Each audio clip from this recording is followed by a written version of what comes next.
Assalamualaikum warahmatullahi wabarakatuh. Waalaikumsalam warahmatullahi wabarakatuh. Ya, selamat pagi Bu Karin. Pak, Bagaimana Bu Karin pada hari ini? alhamdulillah masih sehat, semangat. Oke, alhamdulillah. Siap untuk kita laksanakan PI 4 hari ini? Insya Allah ya. Oke, saya jelaskan dulu ya beberapa hal sebelum kita melangkah lebih lanjut untuk PI keempat. Untuk PI 4 ini seperti biasa, yang pertama ada bagian awal pendampingan. Nanti di sini saya akan menanyakan dengan teknik coaching beberapa hal terkait dengan proses dari yang sudah pernah Bu Karin laksanakan di LMS. Kemudian nanti ada bagian inti sekitar 135 menit.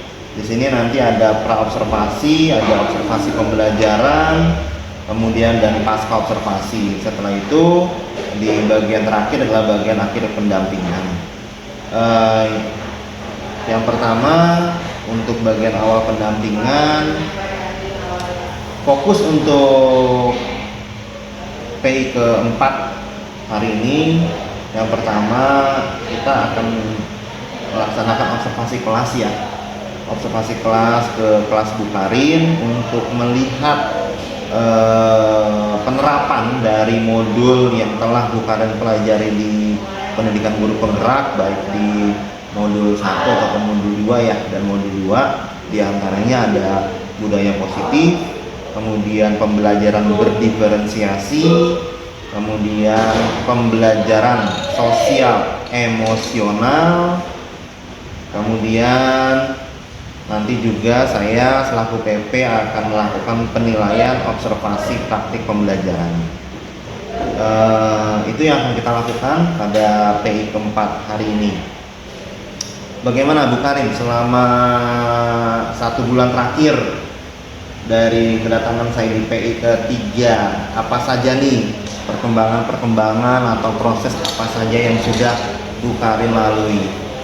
Baik Pak, untuk PI ketiga ini kan kita juga sudah diajarkan tentang cara membuat RPP diferensiasi, terus KSE, dan juga Pak Riki juga sudah membantu saya merevisi beberapa yang kurang gitu, sehingga nanti diharapkan pada saat observasi di kelas dirasa sudah maksimal. Nah, untuk 1 bulan selama ini saya sudah menerapkan beberapa implementasi pembelajaran berkaitan dengan diferensiasi.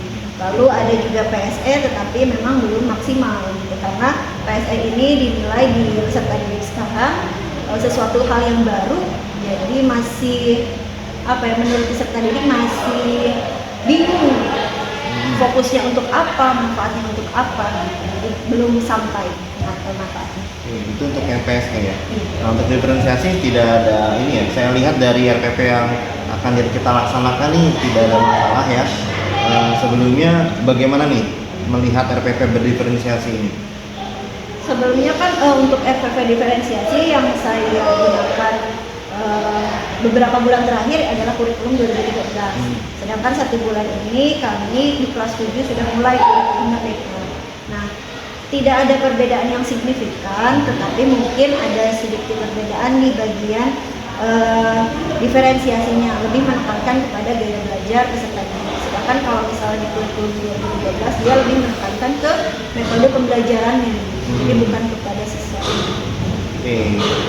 Kemudian untuk diferensiasinya sudah disiapkan ketiga-tiganya?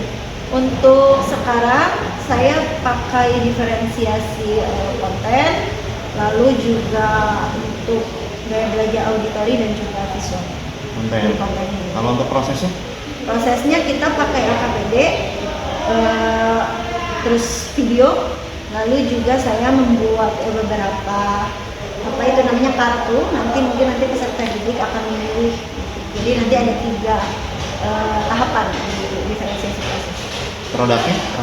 Produknya bisa menggunakan PowerPoint jika memang peserta didik sudah bisa, atau bisa menggunakan esai, rekaman suara, atau juga menggunakan mind map.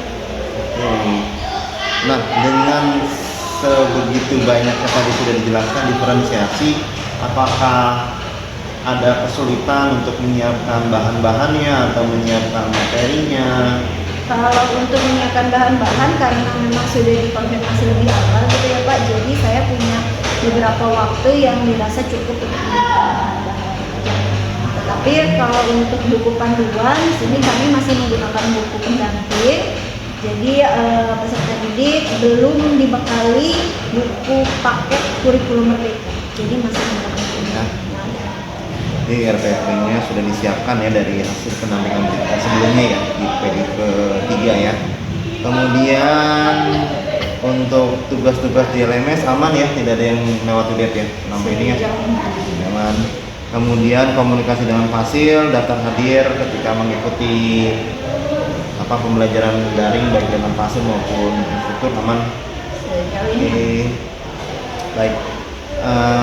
Terima kasih nih Bu Karin sudah berbagi praktik baik ya yang sudah dilakukan.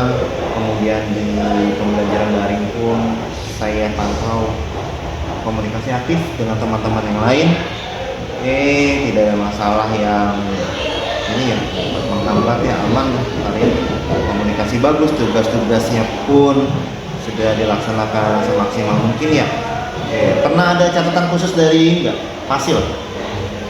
Kalau untuk tugas-tugas paling hanya saran tentang isi dari tugasnya. Cuma kemarin pada saat rukau terakhir itu kan sempat kami di sekolah ada aset gitu Pak. Jadi saya sendiri pribadi istilahnya apa ya, kurang fokus mengikuti rukau.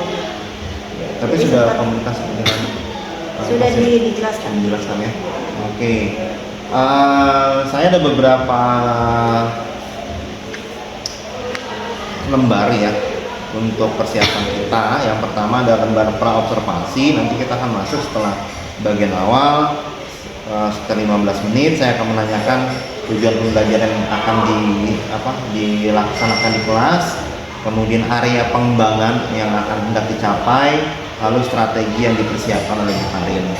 Kemudian lembar kedua yaitu form observasi pembelajaran. Di sini nanti saya akan menilai, mengobservasi sekaligus supervisi akademik ya berdasarkan kriteria-kriterianya. Yang pertama itu mengembangkan lingkungan kelas yang memfasilitasi murid belajar secara nyaman. Di sini poin-poinnya antara lain membuat suasana lingkungan belajar itu nyaman seperti apa. Kemudian komunikasi yang dibangun oleh guru, lalu sikap empatik yang dikembangkan guru, lalu emosi positif selama interaksi dengan murid, kemudian penerapan disiplin positif ya, penerapan disiplin positif dan pemberian motivasi. Itu observasi yang pertama tentang lingkungan nyaman ya, lingkungan nyaman, mengembangkan lingkungan kelas yang memfasilitasi murid belajar secara nyaman. Kemudian observasi kedua di situ ada judulnya adalah memandu proses belajar yang efektif, mulai dari pembukaannya, kemudian muatan dari PSE-nya, lalu pendekatan dalam mendampingi murid, lalu strategi yang digunakan dalam pembelajaran, sampai terakhir ke penutupan. Kemudian observasi ketiga, assessment, berkaitan dengan assessment. Itu yang saya nilai ya. Nanti dari poin 1, 2, 3 akan diakumulatif hasilnya dan nilainya akan saya masukkan ke dalam LMS. Jadi nanti PP ini akan menilai. Jadi kan PP itu kan salah satunya pertama menilai kehadiran dan keaktifan di lokal. Kemudian PP juga menilai refleksian, pengisian lembar individu itu, ya, refleksi CGP itu PP yang menilai. Kemudian ini yang ketiga adalah supervisi akademik. Setelah kita ke kelas, kita akan melaksanakan kembali yaitu pasca observasi. Di sini ada beberapa kriteria, catatan refleksi gurunya, kemudian topik percakapan dan catatannya, serta rencana tindak lanjut yang akan dilakukan oleh CGP. Kemudian terakhir mengisi lembar rencana pengembangan diri. Itu isi-isiannya. Lumayan banyak ya Bu Karin ya? Ya, banyak. Nah nanti setelah kita praobservasi, nanti kita ke kelas menyesuaikan ya. Pertemuan keberapa? Sekarang untuk kelas 7C masuk ke pertemuan ketiga sebenarnya, tapi untuk materi di pertemuan kedua. Berarti saya masuknya melihatnya PP-nya di Sudah pertemuan di kedua. Pertemuan kedua ya. Karena cukup tertinggal soalnya kelas 7C dari Oke. kelas Ada kegiatan pembelajarannya. Lalu tadi tujuannya sudah sudah saya bahas ya. Kemudian RPP-nya sudah ada. Oke. Dari tujuan pembelajaran yang akan dicapai kan peserta didik mampu menganalisis kronologis kelahiran proses kelahiran Pancasila. Iya, kelahiran Pancasila. Nah, area pengembangan apa nih yang akan hendak dicapai oleh CGP? Baik, area pengembangan yang hendak dicapai itu khusus ke gaya belajar peserta didik. Jadi diharapkan dari strategi pembelajaran yang saya terapkan nanti, dia bisa belajar sesuai dengan gaya belajar masing-masing secara nyaman. Jadi diharapkan nanti akhirnya di bagian tujuan pembelajaran ini tercapai karena mereka belajar sesuai dengan minat mereka masing-masing. Area pengembangannya mengarah ke Gaya belajar audio visual terus seperti itu. Oke, coba kalau untuk diriku sendiri gimana? Kalau untuk diri saya sendiri, area pengembangan yang ingin saya kembangkan itu tentang inovasi pembelajaran, Pak. Inovasi pembelajaran. Tentang inovasi pembelajaran. Oke, selain inovasi pembelajaran ada lagi nggak? Untuk yang kedua tentang PSE-nya, karena PSE kan sebelumnya sudah diimplementasikan tetapi masih kurang gitu ya. Jadi diharapkan sekarang lebih bisa saya kembangkan. Kan tadi kan saya sudah bilang ya, fokus kita kan ke 3 ya, budaya positifnya, kemudian diferensiasinya, sama sosial emosionalnya. Nah sekiranya dari ketiga hal itu, tadi Bu Karin sudah mengatakan bahwa area pengembangan yang ingin dicapai adalah di sisi PSP-nya, pembelajaran sosial emosionalnya, itu area pengembangannya. Untuk diferensiasinya kita implementasikan, tetapi sama seperti yang terkait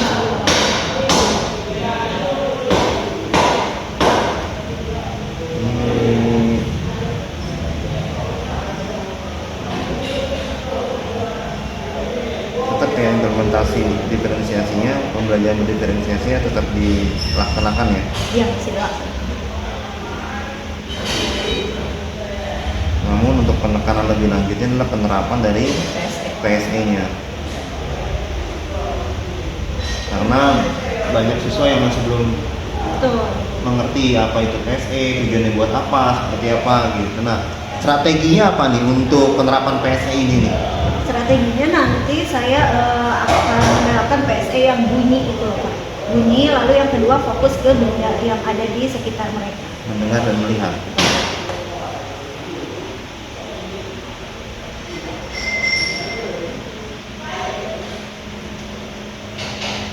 Kenapa Ibu mengambil PSE mendengar dan melihat untuk pertemuan ini? Karena menurut saya mendengar dan melihat ini bisa membuat peserta didik lebih fokus ke pembelajaran. Iya, karena kalau misalnya yang sebelumnya kan saya sudah menggunakan teknik stop, tapi untuk yang yang kayak membayangkan itu, tapi kurang maksimal. Tapi di sini ada kan di RPP-nya untuk penerapan itu? Nggak disisihkan, Pak. Iya, PSE-nya lebih. Tapi akan dilaksanakan di mana? Paling untuk yang PSE sebelum saya proses LKPD. Oh, di awal. Iya. Di awal. Apa di mana? Setelah mengamati di kegiatan Tapi inti. di inti ya? Iya. Setelah mengamati di kegiatan inti nanti kan ada LKPD, kerja kelompok. Nah, sebelum ke Di RPP-nya tambahkan dulu nih, ya disisipkan di mana PSI-nya, karena memang diferensiasi sudah terlihat, cuma untuk PSI-nya belum terlihat di sininya ya. Salah, tapi nanti dilaksanakan di situ ya. Oke, tujuan sudah saya laksanakan, kemudian RPP-nya sudah kita bahas, aspek pengembangan yang akan dicapai sudah, yaitu penerapan PSI-nya. Sekarang ya, nanti kita ke kelas ya. Kemudian lampir 4 itu oke, nanti kita akan tanda tangan lainnya belakangan aja ya. Siap, mungkin seperti itu Bu Karin untuk bagian awal kita. Bagian awal pendampingan dan praobservasi sudah kita laksanakan. Nanti kita langsung ke kelas ya. Dipersiapkan nanti sama videonya juga. Kemudian nanti hasil ini kan sebagai referensi untuk di PI 5 ya. Nanti juga terlihat di mana diferensiasinya, di mana disiplin positifnya, di mana sosial emosional diterapkan, itu di apa? Dikasih penekanannya di mana nanti di video ini. Oke, baik, terima kasih Bu Karin. Kita lanjut kelas. Bismillahirrahmanirrahim. Assalamualaikum warahmatullahi wabarakatuh.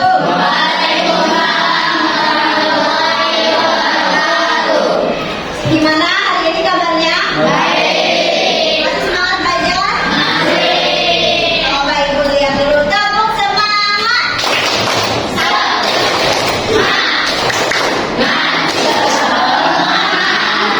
Alhamdulillah, walaupun jam sudah jam 11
Sekarang kita akan masuk ke kegiatan inti pembelajaran. Ya, untuk yang harus kalian lakukan pertama kali, karena kalian tadi bilang bahwa yang dicatat minggu lalu ternyata belum dibaca, betul? Yang dicatat dari ibu, ibu beri waktu pahami betul-betul isi tulisan yang ada di buku masing-masing. Dibaca hanya 5 menit dari sekarang. Ya, yang ini kan udah ibu jelaskan kan? Belum ibu jelaskan kan ibu lalu? Ya, silakan dibaca dulu dan dijelaskan.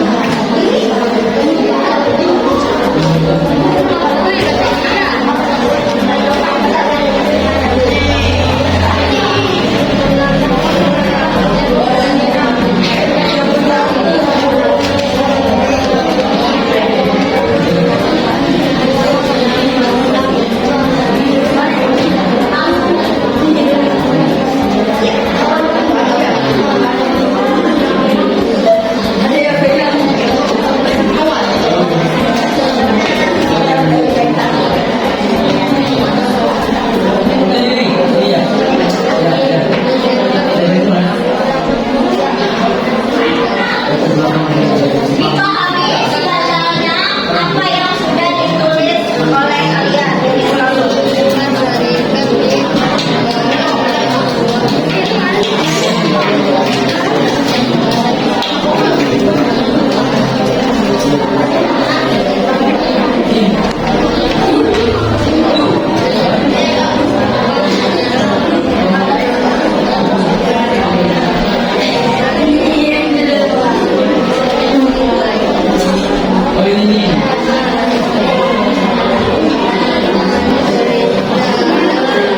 Sudah selesai?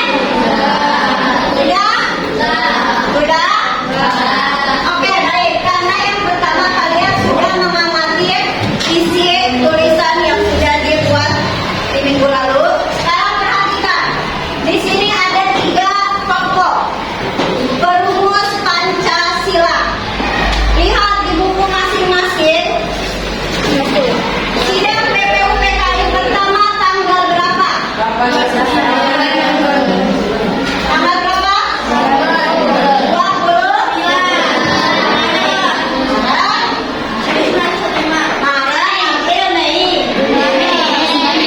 29. Mei sampai 1 Juni. Oke, 1945. Pada saat sidang BPUPK pertama, apa yang dirumuskan? Mereka apa ini? Pembahasan dasar negara. Jadi pada hari tersebut ada pembahasan dasar negara. Perhatikan saya lagi ngobrol. Oke, pada saat sidang BPUPK pertama, dalam proses perumusan dasar negara Pancasila ada 3 tokoh perumus. Tanggal 29 Mei, siapa yang merumuskan? Mengusulkan? Muhammad. Pada tanggal berapa lagi? 30. Siapa? Rizal Supomo. Pada tanggal 1 Juni oleh siapa?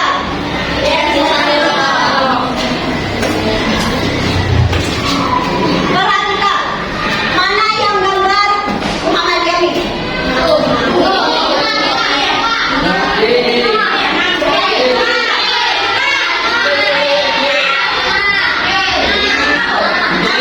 Boleh angkat tangan. Nah, ini dulu. Ya? Ini betul? Ya. Betul? Sekarang gambar Rizal Supomo yang mana? Gambar Rizal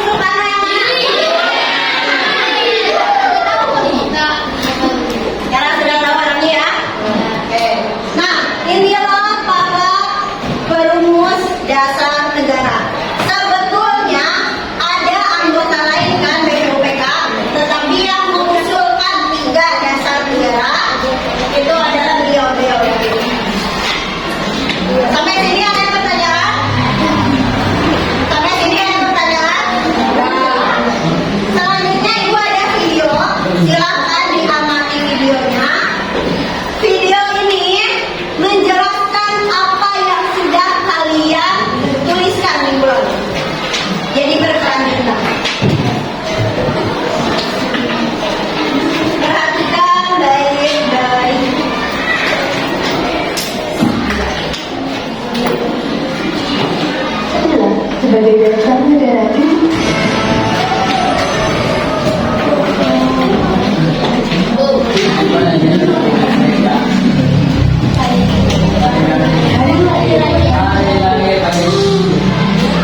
Pancasila sebagai dasar negara Indonesia lahir sebagai sebuah pendirian pokok bangsa ini. Disadikan dari kebudayaan berdasar berbagai mulia Nusantara. Pancasila berasal dari bahasa Sanskerta, yaitu panca berarti lima dan sila berarti dasar atau asas. Sejarah perusahaan Itu kan kata panitia 9 akan kita jelaskan nanti. Tapi yang sudah tadi kalian simak itu sama tidak dengan apa yang kalian baca tadi? Sama ya? Awal mulanya, perhatikan. Awal mula proses pembentukan BPUPK. Karena awalnya tadi dibilang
kalian.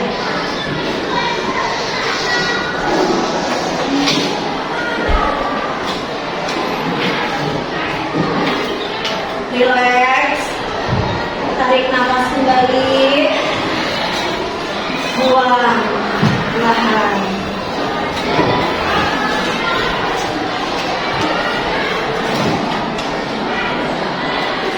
Baik, kalau sudah buka mata.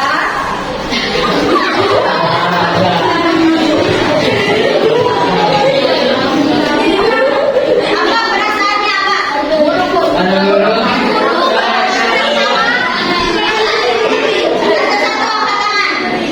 Siapa yang mau berani? Boleh? Ayo dulu. Orang kawan. Biar ngomong kecil. Perasaannya gimana sebelum melakukan budaya tadi dan berbicara?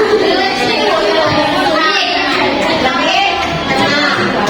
Oke, karena mohon perhatian, karena tadi sudah melakukan proses pembelajaran tadi yang benar. Ada satu lagi.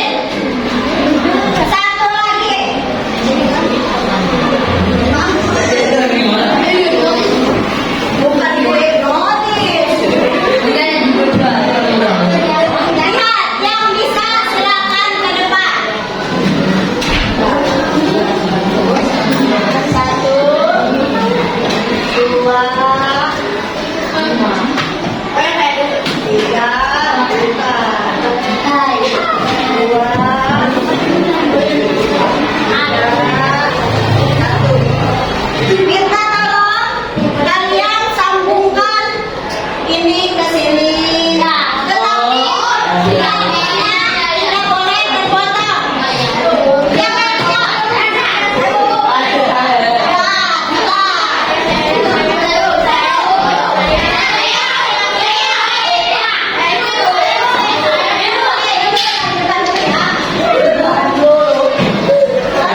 pertama apakah berhasil atau enggak?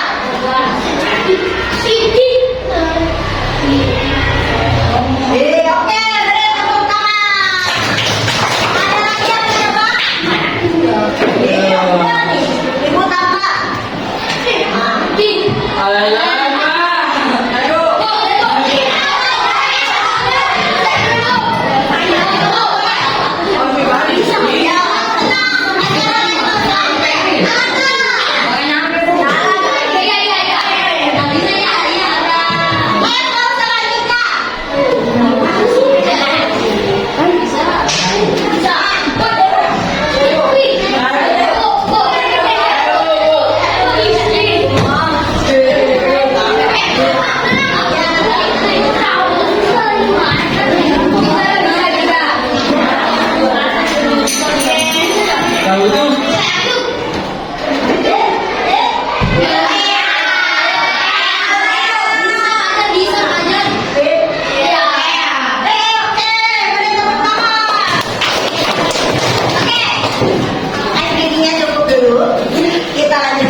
Ini Rizky Junaidi mana? Boleh sini. Bandung Pradana. Mau nggak? Ini foto ini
lanjutkan. Alhamdulillah tadi kita sudah melewati tahap observasi pembelajaran di kelas 2 jam pelajarannya. Mata pelajarannya pendidikan Pancasila di kelas 7. Sekarang kita masuk ke sesi berikutnya, yakni pasca observasi. Kurang lebih waktunya 30 menit untuk pasca observasi. Dalam pasca observasi ini kita hanya percakapan ya, hanya percakapan. Kemudian tujuan dari percakapan kita adalah membahas hasil dari observasi ya. Kemudian nanti juga ada umpan balik yang bisa Karin berikan berdasarkan hasil observasi, lalu area-area pengembangan serta perbaikan-perbaikan yang TGP hendak lakukan ke depannya. Nanti juga hasil dari percakapan pas observasi ada formatnya ya. Siap, kita mulai Karin? Baik Pak. Setelah menyampaikan tujuan dari pasca, saya akan jabarkan hasil dari observasi pengamatan tadi ya. Ada beberapa hal yang perlu dikembangkan. Pertama, dari lingkungan kelas ya, dari lingkungan kelas yang memfasilitasi murid belajar dengan nyaman. Itu yang pertama, kenyamanan. Alhamdulillah tadi sudah dimodifikasi ya lingkungan belajarnya, kemudian tujuan pembelajaran juga sudah disesuaikan, karakteristik murid juga sudah disesuaikan. Namun untuk PSE-nya belum tergambar tuh. Jadi lingkungan belajarnya belum tergambar dengan PSE. Kemudian komunikasinya juga, komunikasi positif juga sudah alhamdulillah sudah maksimal ya, sudah ada hubungan timbal balik dari guru ke murid, kemudian di antara murid pun sudah terjalin komunikasi ya, di kelompok tadi sudah terjalin. Kemudian empati, dari sisi empati guru juga sudah mendengarkan pendapat yang disampaikan oleh murid tadi ya, sudah. Kemudian guru sudah berkeliling juga ya, mencari apa yang mereka kerjakan di kelompoknya masing-masing, itu sudah. Kemudian namun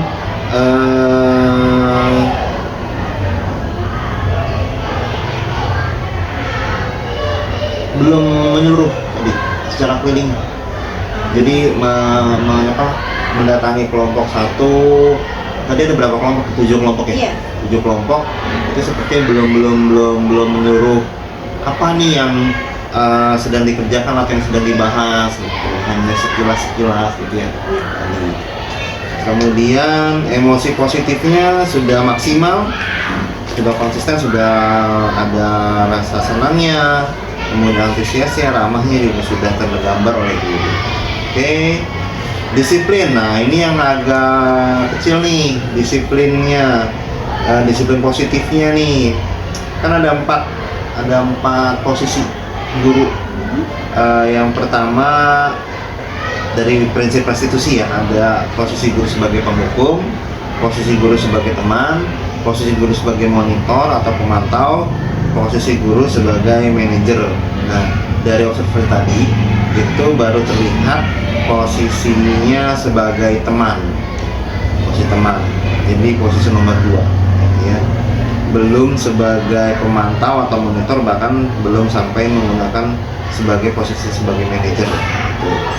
Jadi baru sebatas teman terlihat dari interaksi ibu ke muridnya.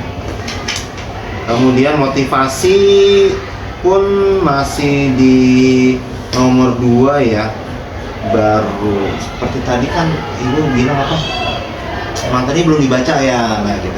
Jadi belum terlihat untuk buat apa sih tujuan pembelajaran kita sehari-harinya gitu, baru menyampaikannya tujuan pembelajaran ini, tapi belum dikaitkan dengan kehidupan sehari-hari. Ya itu dari observasi yang pertama, yaitu rasa nyaman. Nah kemudian yang kedua dari proses belajar efektif, Pembukaannya sudah di skor 3 ya. Tadi seperti saya bilang tadi, belum dikaitkan dengan kehidupan sehari-hari ya. Nanti boleh sih nanti ditanggapi ya Bu ya. Iya.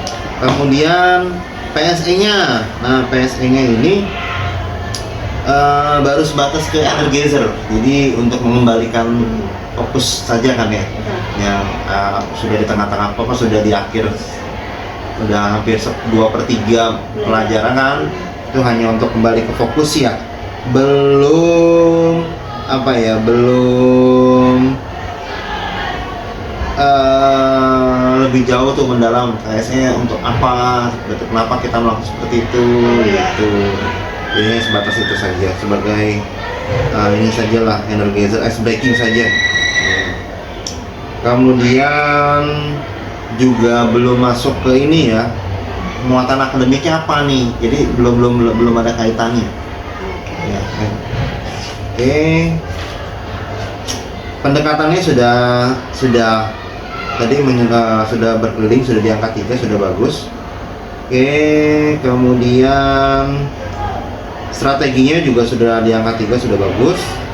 Oke, kemudian tinggal ditingkatkan sedikit lagi. Menutup, nah tadi menutup ada yang kurang ya, ya harusnya menyimpulkan, merefleksikan ya kan, bahkan mengapresiasi. Iya, apresiasi belum. Ya. Apresiasi sama refleksi. Nah, kemudian observasi yang ketiga di assessment dan umpan balik. Tadi juga belum terlihat ya. Karena umpan balik di terakhir, umpan balik karena kan memang belum terlihat produk yang ditampilkan siswa. Iya. Belum ya, jadi belum ada umpan baliknya.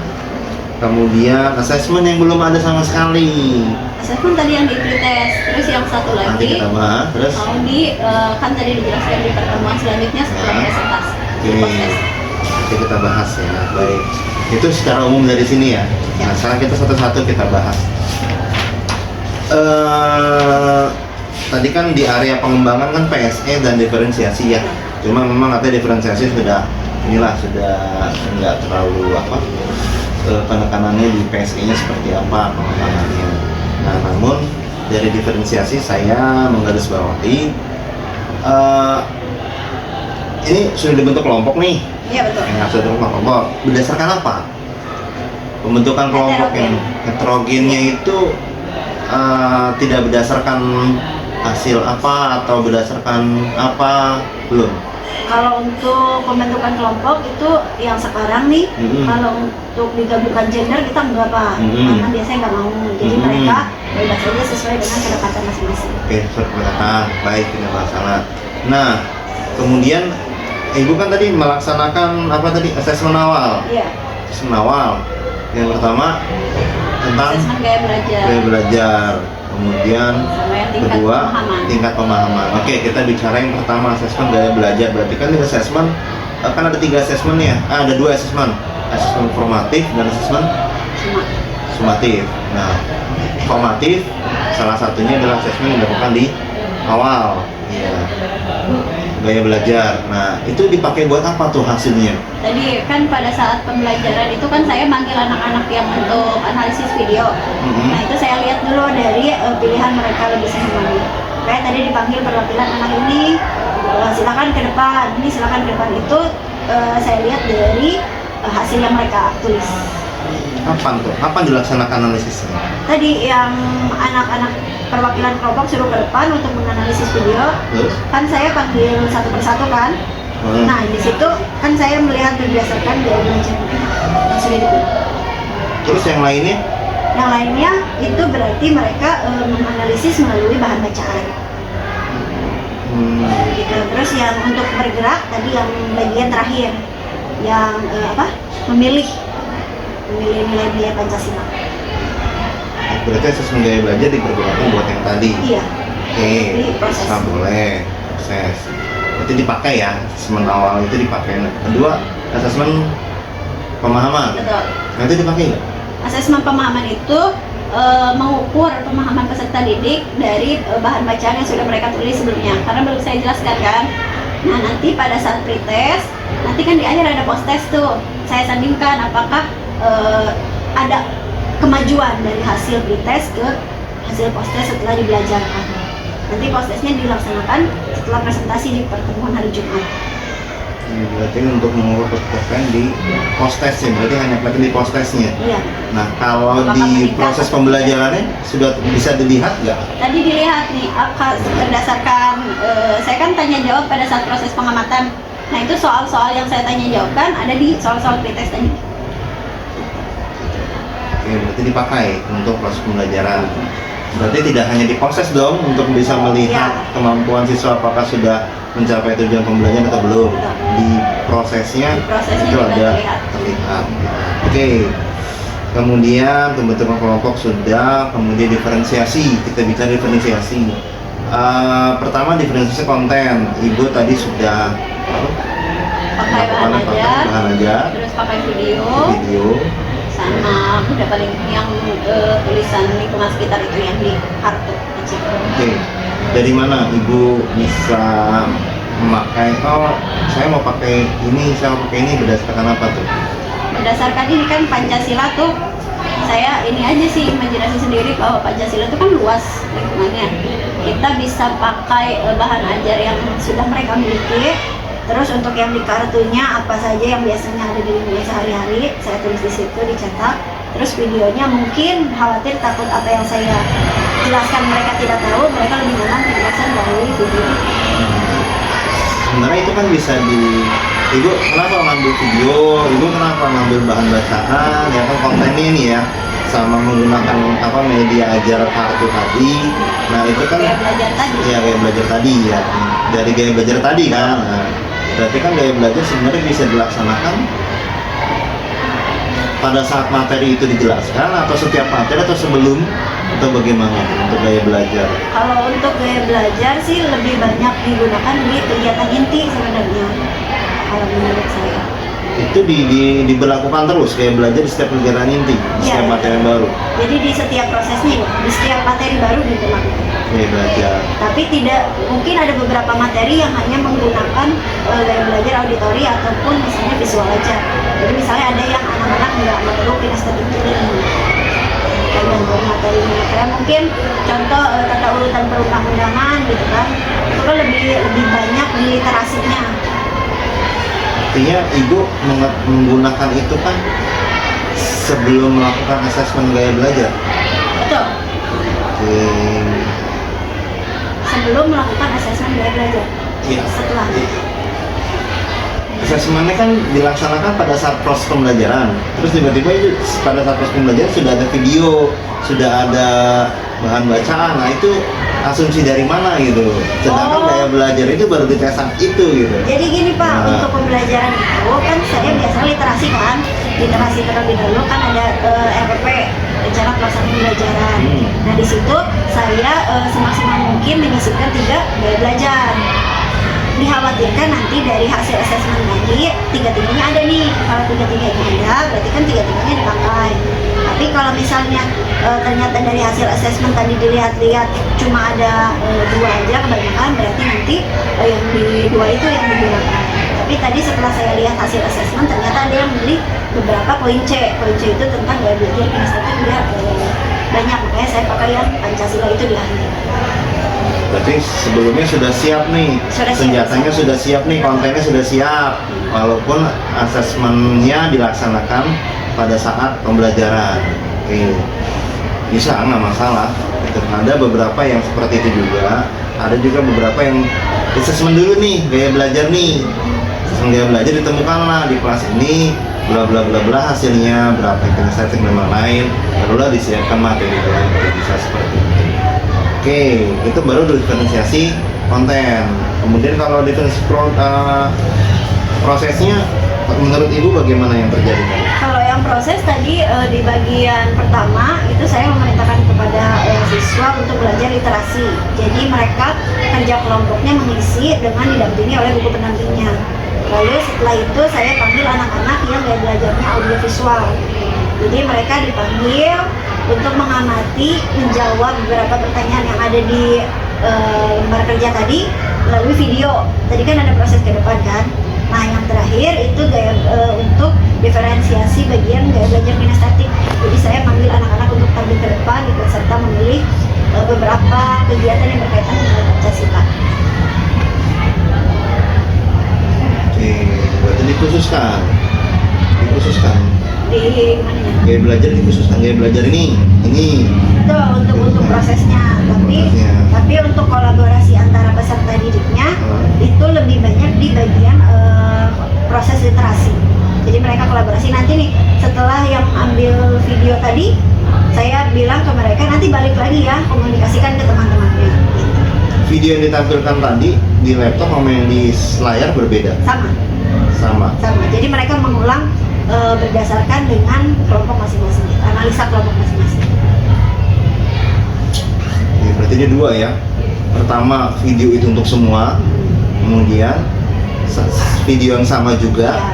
dikhususkan buat yang kayak belajarnya audiovisual. Ya, jadi mungkin mereka bisa lebih fokus gitu. Oke, itu diferensiasi apa tadi? Proses. Prosesnya.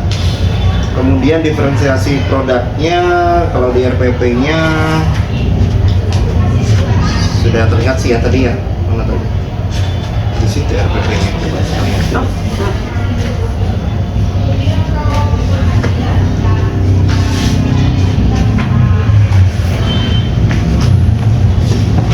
Diferensiasi produknya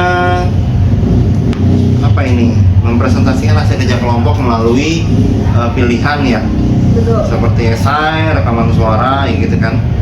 Oke, mind mapping ataupun presentasi. Oke, diferensiasinya sudah ya, saya sudah dapat menemukan. Kemudian, nah PSE-nya nih memang yang belum Maksimal. ya, hanya sekedar ice breaking saja gitu ya. Kemudian tapi kalau untuk 5 KSE-nya dapat sih ya, dimulai dengan mengecek kehadiran, kemudian berdoa dulu ya. Sebenarnya kalau di ya nggak masalah sih ya, itu mah tentatif gitu. Biasa kan berdoa di awal ya, di awal pelajaran. Kalau ketika jam pelajaran berganti mungkin bisa dengan cara yang lain, cuma tujuannya ya mengingat pada Tuhan gitu kan. Kemudian absensi ya, hadir gitu juga sudah. Kemudian melihat apa teman-teman yang tidak hadir juga sudah tadi ya, mana ini berarti kan. Kemudian kelompok juga sudah ada interaksi, itu sudah masuk di situ untuk 5 KSE ya kan. Kemudian siswa nanti pun ketika akan memilih produk apa yang ditampilkan itu kan sudah masuk ke 5 KSE juga ya. Oke. Namun untuk yang PSE-nya, pembelajarannya tadi batas-batas itu bagaimana menurut Ibu? Saya setuju sih Pak, untuk yang PSE memang belum maksimal. Kenapa? Karena belum ada jam khusus untuk mensosialisasikan bahwa pembelajaran PSE ini penting bagi anak-anak. Kenapa? Karena tadi hanya beberapa menit saya lihat ketika anak-anak suruh pejamkan mata, sudah mulai cengengesan dan lain sebagainya. Saya pikir berarti ini belum bisa secara full dilaksanakan di kelas. Paling hanya disisipkan di kegiatan pembelajaran saja. Oke, bagaimana untuk ke depan itu untuk PSE? Berarti kita harus konsisten melakukan itu, karena kalau misalnya kuncinya tidak konsisten, tidak dilakukan terus-menerus, misalnya PSE ini, ya otomatis anak-anak juga tidak aware, tidak sadar bahwa ada pembelajaran sosial emosional.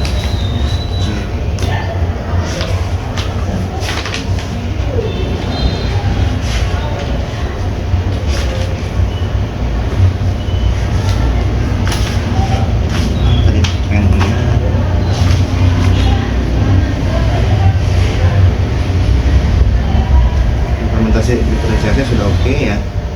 Tadi penerapan PSE-nya ini secara konsisten.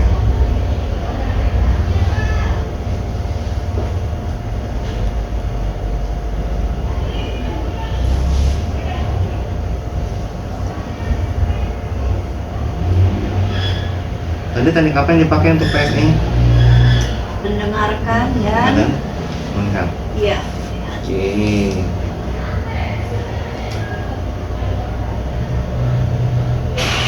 Menurut Ibu nih, dari pembelajaran yang sudah diobservasi oleh saya, apa yang ibu dapatkan? Menurut saya pembelajaran menjadi lebih terarah karena kan kita lebih memperhatikan lagi sintaks pembelajaran seperti apa, mulai dari pendahuluan sampai penutup. Lalu juga biasanya mungkin peserta didik tidak semangat dalam belajar, tapi karena memang kita kita bantu semangat gitu mereka karena ada pengambilan video, lalu ada observasi dan lain sebagainya. Mungkin dia juga lebih sadar bahwa harus belajar sebaik mungkin gitu Pak.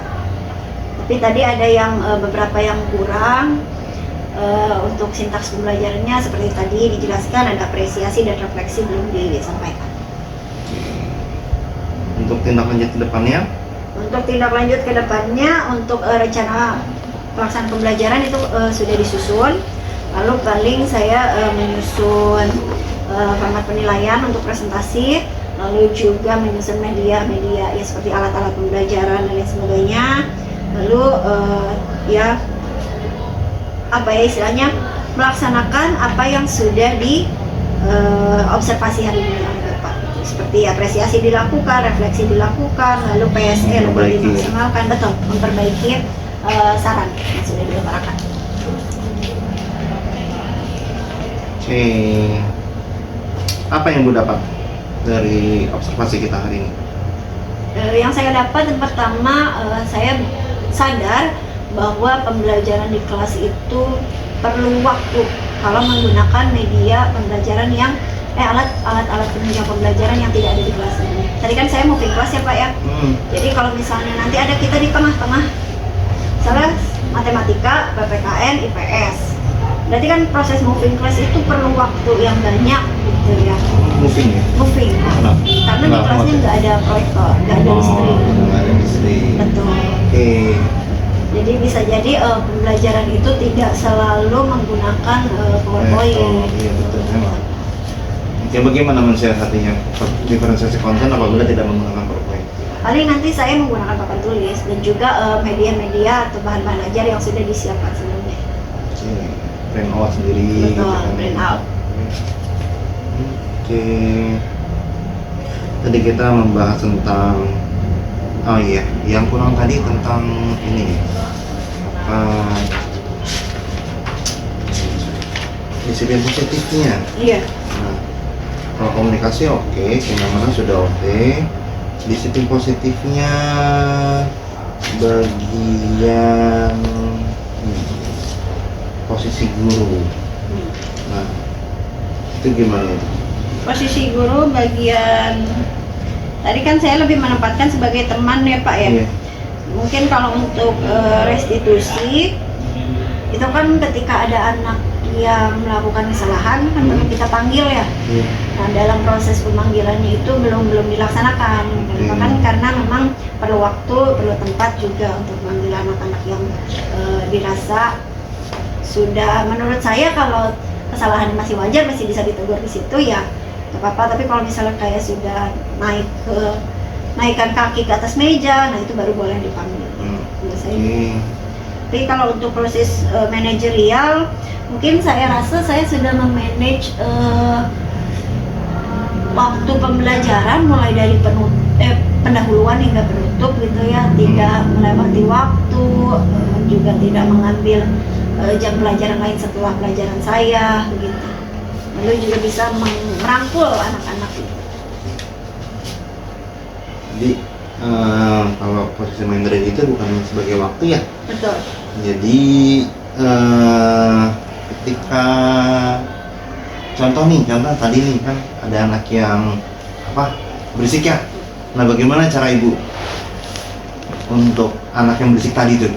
Palingnya yang pertama kan saya bilang mohon perhatian. Yang kedua saya bilang assalamualaikum gitu. Jadi mungkin lebih menarik gitu dibanding humor kan? Iya. Ya baru sebatas humor kan. Ya. Ketika di posisi monitor atau manajer kan tidak hanya sebatas humor. Jadi langsung di pesannya langsung datang ke anaknya. Langsung pesannya dengan cara seperti apa? Pasti tidak menjudge langsung, apalagi mengeluarkan suara yang keras gitu kan. Nah, itu posisi pemantau ataupun posisi manajer. Bahkan kalau sampai manajer itu ketika ada kesalahan kan menemukan alasannya kenapa gitu kan, kenapa, dan gurunya membantu. Memang agak butuh ini sih ya. Iya, ribut juga karena kan kalau untuk ribut tuh kan banyak yang ribut gitu ya. Sedangkan kalau personal mungkin tadi menurut saya belum ada penyimpangan yang personal. Bisa Iya. dikondisikan secara berkelompok, secara pleno gitu Iya. langsungnya. Berarti kan tadi masih posisi sebagai teman, seperti menggunakan kata-kata humor gitu kan ya, untuk memberi pengaruh. Oke. Ini positif. Nah, ini ya, ke posisi diri ya. Penekanannya di posisi diri. Diferensiasi sudah dilaksanakan, kemudian pengenalan lebih disesuaikan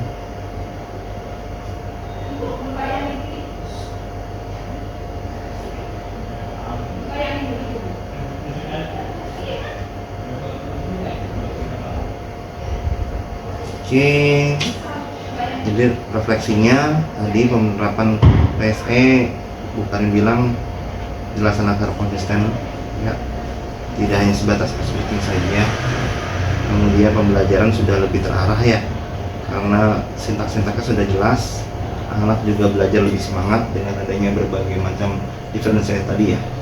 Kemudian topik yang kita bahas 3, disiplin positif, pembelajaran berefleksi, dan pencapaian sosial emosional.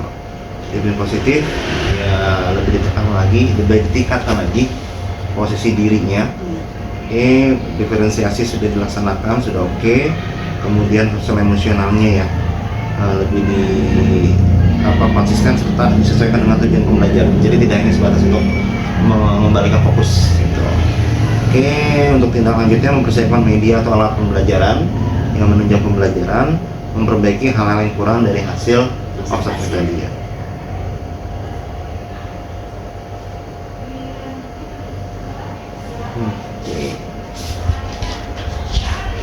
Nah, tadi kan rencana pengembangannya di penerapan sosial emosional kembali. Nah, kira-kira nih aktivitas pengembangannya yang pertama, atau mau nambah lagi? Apa yang memang hanya perlu di sosial emosional saja yang mesti ditekankan lagi? Untuk pertemuan selanjutnya mungkin sosial emosionalnya.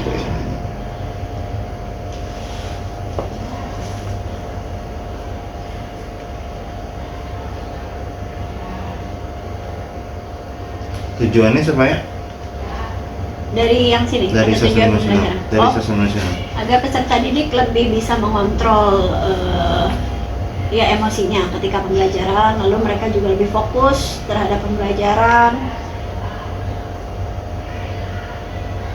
Kemudian lebih fokus, lalu ya lebih semangat dalam proses belajar.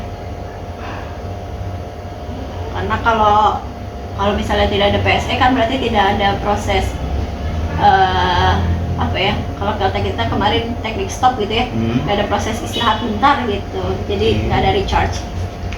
Ukuran keberhasilan dari melaksanakan PSE seperti apa? Mungkin nanti bisa dilihat dari hasil umpan balik peserta didik di bagian refleksi penutupan. Apakah mereka nanti kan ada pertanyaan bagaimana pembelajaran hari ini, kalau menurut mereka senang, ya mungkin disampaikan senang gitu. Berarti ukuran keberhasilannya dilihat dari umpan balik yang diperoleh dari peserta didik. Iya, sama post test. Dan post test. Siapa nih yang bisa menjadi pendukung ibu supaya PSE-nya itu dapat diterapkan lebih maksimal lagi? Ya, berarti siswanya. Siswanya, kenapa tuh siswanya? Karena siswanya kan jadi subjek pembelajaran, terus juga saya harus lebih banyak literasi tentang PSE. Jadi pendukungnya bukan cuma SDM tapi juga media atau bahan bacaan.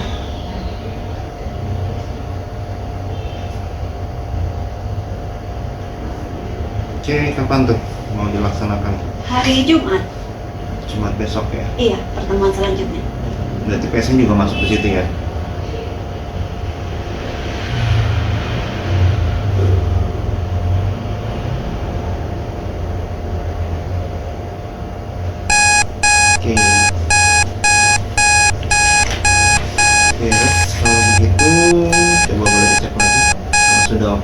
atau ada yang mau ditanyakan silakan. Sudah oke ditanda tangan, kalau mau ditanyakan silakan. Ya, rasa sudah oke Pak.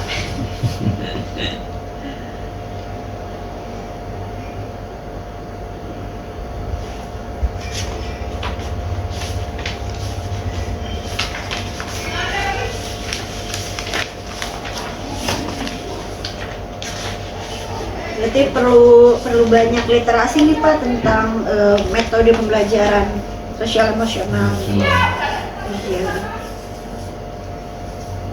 Karena jujur belum Kalau misalkan jumlah siswa yang banyak mempengaruhi nggak kualitas dari pembelajaran sosial emosionalnya?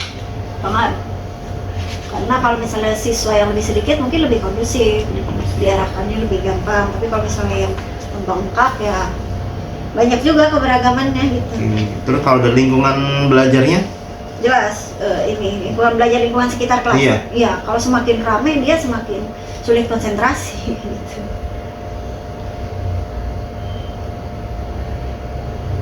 Apalagi kalau misalnya belajar pintu kebuka udah, itu lihat kemana-mana. Udah. Baik, kita sudah di akhir pendampingan. Tadi kan kita sudah Bukarin juga sudah merefleksikan tadi ya apa yang perlu Bukarin perbaiki ke depannya tadi. Kemudian hal-halnya sudah dibahas. Untuk PI kelima ya, saya ulangi kembali ya, PI kelima biar tidak salah paham lagi dengan yang lainnya. CGP mengajak satu orang rekan sejawat untuk dibimbing dan di coaching pada PI 5. Pertama, menetapkan jadwal observasi pembelajaran. Oke, yang tadi tuh. Kemudian membimbing rekan sejawat dalam menyusun RPP dan melakukan koreksi RPP yang disusun. Hasil koreksi CGP dijadikan dasar perbaikan RPP oleh rekan sejawat. Jadi ada aktivitasnya ada 3 tetap ya. Pertama, praobservasi, kan? Praobservasi berarti si CGP melakukan percakapan ya sebelum observasi ke kelas. Tapi sebelumnya RPP-nya sudah disusun. Seperti saya kemarin kan, saya minta dulu RPP-nya. Ketika ada yang kurang-kurang, kasih masukan. Kalau nggak ada ya berarti aman. Nah itu pertama sebelum melakukan praobservasi. Jadi jangan menerimanya di saat praobservasi, ya kan diperbaiki dulu. Kamu udah nggak ada waktu lagi kan. Sedangkan kan habis pra langsung lanjut ke observasi. Jadi sebaiknya sebelum. Kemudian lihat 3 tadi disiplin positifnya, lalu diferensiasinya dan PSI-nya. Lalu pakai lembar percakapan yang tadi ini yang segini banyak ya, yang nanti di print itu. Ini untuk pra, ini untuk observasi, dan terakhir untuk Pasca. Sama seperti yang saya lakukan, dari CGP melakukan yang sama. Untuk pra dan observasi ini dilakukan sebelum PI yang kelima. Kita masih ada waktu 1 bulan ke depan. Sebelum divideokan, di tag video ya, sama seperti ini, di tag video. Nanti pada saat PI kelima, saya sebenarnya baiknya sih sebelum PI kelima itu sudah clear videonya ya, video 2 unsur itu dulu. Nanti ketika PI ke 5 berlangsung, ibu tinggal Tag-nya pasca. tag pasca dengan guru yang diobservasi kemarin. Jadi saya yang sebagai memantau. Terapkan teknik coaching yang tadi yang sudah pernah dipelajari. Tadi kan saya juga nggak menjudge ibu sama di sini ya, bagaimana menurut ibu, bagaimana apa yang harus dikembangkan seperti itu, kesulitannya di mana, siapa pendukung-pendukungnya untuk bisa membantu ibu. Itu aja sih. Siap. Oke, seperti itu. Nanti kalau ada kesulitan lanjut bisa ditanyakan. Oke, Bu Karin, itu yang kita lakukan hari ini. Sudah banyak persiapan, masih banyak PR lagi. Videonya disatukan ya. kemudian dikasih penekanan ini apa diferensiasi konten di mana gitu kan, kemudian penerapan PS-nya di mana, itu nanti dikasih tulisan di videonya. Siap. Kalau nggak salah ada timeline-nya, ada time-nya, waktunya ya. Ada waktu, Nggak waktu Videonya bisa. Iya. Oke, itu saja. Ada lagi yang mau dibahas bukan? Sudah cukup jelas, Pak. Jelas ya. Ini tidak terlalu. Terima kasih. Saya akhiri. Assalamualaikum warahmatullahi wabarakatuh. Waalaikumsalam warahmatullahi